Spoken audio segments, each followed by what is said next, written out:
ठीक नहीं कहाला तगे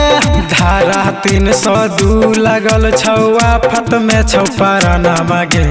धारा 302 लगल छौआ फत में छौपारा नामगे अगे घंटे घंटे खोजल चलो समस्तीपुर जिला के थाना मगे अगे घंटे घंटे खोजल चलो दरभंगा जिला के थाना मगे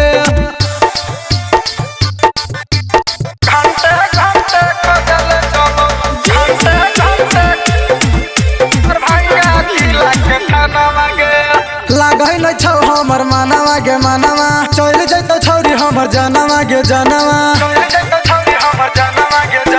लागै न छौ हमर मानवा गे मानवा लागै छौ चल जैतो जानवा गे जानवा तोरे खातिर चल जैतै लागै छौ पारा नामा गे तोरे खातिर चल जैतौ लागै छौ पारा नामा गे अगे घंटे घंटे खोजल चलो सहरसा जिला के थाना मगे अगे घंटे घंटे खोजल चलो मधुबनी जिला के थाना मगे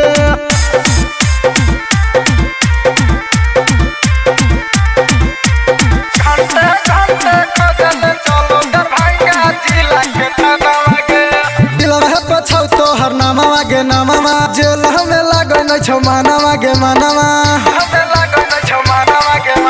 दिलवे पछौ तोहर नामवा गे नामवा जेल में लागै न छौ मानवा गे मानवा सेठ दीवाना सतारोहन के जैतो पारा नामा गे सेठ दीवाना सतारोहन के जैतो पारा नामा गे अगे घंटे घंटे